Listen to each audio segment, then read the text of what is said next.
Are we just shouting? Yes. All right, Well, I might just move that way. okay. So I can see you properly. Well, thank you so much for the team from CSU for having me along today. I'm very honoured to be here and be part of the project.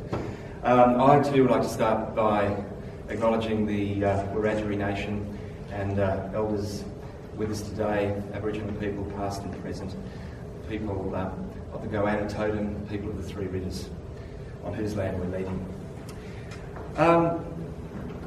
Someone said they liked a story. Was that Wendy who likes a story? I'll tell a little quick story, and I will roll out some stats as well at some stage. But I would just like to start by congratulating the team on producing this fantastic report. I was here at the very first, I think it was the very first forum. I think we were in this room, actually, sitting around at round tables when this was just a bit of a germ of an idea, and we had lots of different government representatives, people from industry in the room, and so it really is really gratifying to see that pathway from that moment of conversation and now into producing a really good report. The exciting bit, of course, is what happens now, what comes from the report, from the recommendations of the report. And I'll talk a little bit about that later. So, as a man surrounded by women, and I'm conscious of being a bloke up here, it's almost like, well, okay, we need to have women speaking about this, but yes, I am a bloke. But I will establish my female credentials.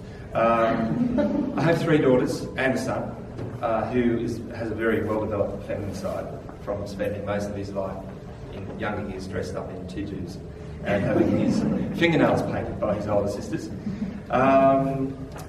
And 68% of our workforce at Skillset is female. And 70% of all of our leadership positions at Skillset are held by women. All of my senior team are female, and the majority of our management team are female at Skillset, which we're very proud of. And female bosses, I was looking back at how were my views shaped, I guess.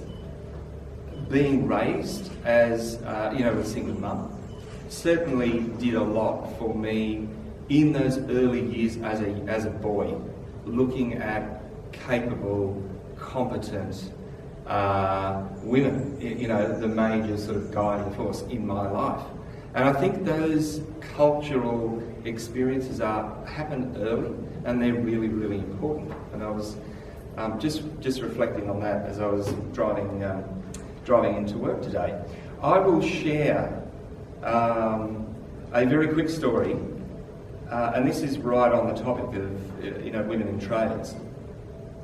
So a personal memory of mine was, I used to live in Sydney in a place called Queenscliff, sort of near the beach there. I used to have to get a bus over to Cremorne, and I distinctly remember on the bus, I got on the bus and you looked up and it was sort of a curved ceiling on the bus. I don't know if you remember back then, they had these sort of curved ceilings, and along those curves were these sort of, pasted on advertising. Now, this was the year 1980. Who was alive in 1980? Who was alive? Who was alive? Come on, join with me. Who was alive?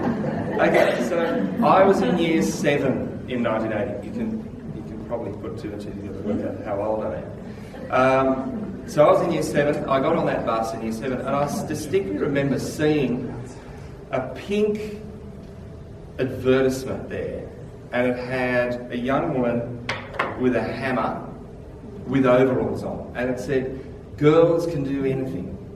And that was does anyone actually remember that? Do you remember that? Do you remember that? How fascinating. So that was 1980. Now, I know that your report covers 3 decades. So I'm adding another 7 or 8 years to your data that you've collected in the report, because I reckon if we went back and looked at ABS data further back, probably things aren't going to be too much different, because the government was obviously advertising back then, going, come on, girls can do anything. I think now, though, we are really seeing the absolute necessity, and Mark and Wendy said it beautifully, of involving this largely untapped group of people in our society in the trade sector. It's actually a business imperative at the moment, because like Mark, we deal with, we have about 200 business clients that we deal with right across the Central West, and we are absolutely hearing the same messages, capacity constraints. I was talking with an operator in Ulan, which is about 40 k's outside of Mudgee, the other day, saying I could hire another 60 people tomorrow, right now, if I could get them skilled up and get them involved in our business. So we really do have a kind of skills emergency, which we do have some solutions for. Probably not complete solutions, but we have a big chunk of the solutions in engaging the cohorts that are in this study. So have things moved on very much from when I was on that 7:49 bus from Queenscliff to today? Sadly, not really. But what a fantastic focus that this report brings to that topic. So I once again congratulate the research team on it. Why is it important to diversify the workforce? Why should this be an important thing? Well, I've just listed one of those things: capacity constraint for business, driving their businesses. We know this from very good research. We have higher employee engagement, we have improved work performance, greater innovation, greater retention of talent, improved employee wellbeing, and lower levels of harassment and discrimination. On Friday this week, I'm meeting with the Central West Careers Advisors Association. I think they're actually meeting somewhere near here on campus. And that brings together 40 careers advisor members of all the public sector schools for the Central West. And I'm going to be introducing them to some of the ideas in this report, because I think some of the key to this is starting early. We really need to start that conversation, in my view, at a much earlier stage than having a quick conversation in Year 10 when you make your subject choices.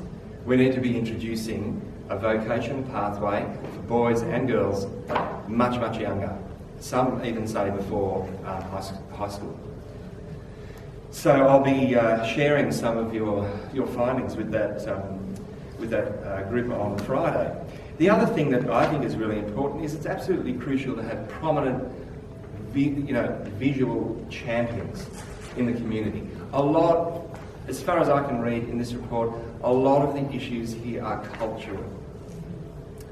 And that really is something that needs a lot of work over time. You can't sort of deliver culture on a Friday afternoon and switch it on Monday morning. It's something that takes time, takes commitment, takes effort, and takes authenticity from the people living it and driving it in workplaces. And we do have some societal problems, I think, in Australia in terms of how we see ourselves, what we are looking at on our televisions in terms of gendered advertising. That filters through into our young people. They see that's how we do things around here. And if that isn't, intervened, and we change their minds that what's possible for young women, then it tends to become entrenched, sadly. I'll rattle off a few stats because I've probably completely used up my time. So look, just a little bit about Skillset. We're a large not-for-profit organisation based here in Bathurst at the Flannery Centre, just in the education precinct at the bottom of the mount there. We have offices in regional towns around the Central West. In 2019, this financial year just finished, we've delivered services to over 3,050 people.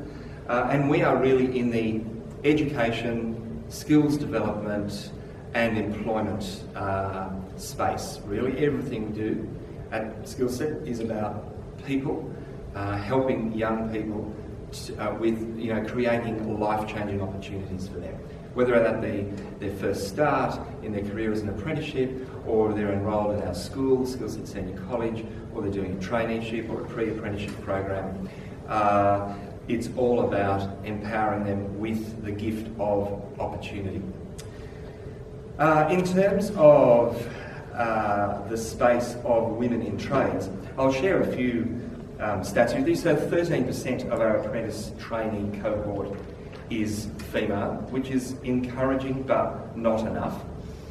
We did look further into that, and 54% are currently completing training in, I guess, a non-traditional trade. I think the report refers to manual trades. I'll probably align that term with that as well. So at least half our women are at least participating in those non-traditional trades, which is encouraging.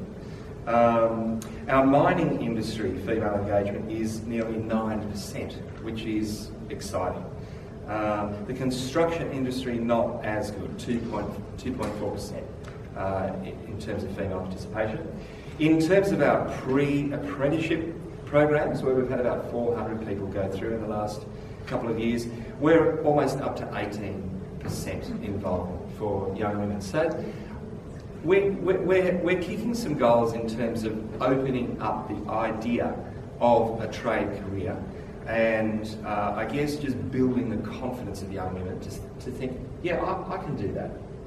Even though they're not seeing enough role models in the community, they're finding success in going through those classes with other young women and young men, and they're succeeding really well. There is a little case study in the report of one of our Skillset apprentices, Erin Hunter, who's an amazing young woman. I was talking to Mark from MRG, and he actually said to me, I think he said in his 30 years of supporting apprentices, he was quite honest. He said, I was sceptical. I thought, I've never had a female apprentice before. Will I do this? And he did. And he said, Erin is absolutely by far the most outstanding apprentice he has ever had in his business, and he's an absolute advocate for her. We've been promoting Erin in so many different forums. She's won the 2017 TAFE New South Wales Student of the Year for Electrical Studies, the 2018 AEN Group Training Awards, Women in Non-Traditional Trades, Apprentice of the Year, the Skillset Non-Traditional Trade Apprentice of the Year, and she's also won the 2019 Western Training Awards, Apprentice of the Year. And what we're serious about, that recognition for us isn't just a nice sort of promotional idea or promoting the business. This is really, really important to fly the flag and get women in the newspaper, on the news, out there. This is what young women really need to see, in my view. So I will finish up now after completely destroying the timeline, probably. But I suppose I'd just like to say we all have a responsibility now to look at the findings of this report, and in any small way we feel possible, whether it is a conversation when you're meeting with a business, when you have someone of influence that you're having a conversation with. The responsibility is on all of us now. And speaking as a man with 3 daughters, I feel there's a real personal responsibility as well as a business sense responsibility for us to have those conversations. So men are also very important in this. But I guess the report has highlighted, change to social and cultural perceptions, valuing women's skills, contributions in the trades, changing the way we deliver education and training, And who was it that said that we need more women delivering the training?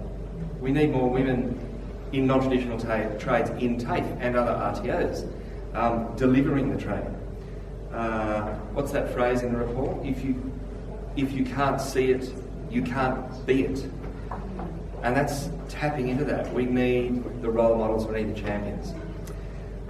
Increasing support and developing targeted resources, talking to government about this, and also changing organisational working practices to accommodate female-friendly workplaces. So once again, huge congratulations on the report, and more importantly, shining a light on this not often spoken about enough urgent requirement in our communities. Thanks for listening, everyone.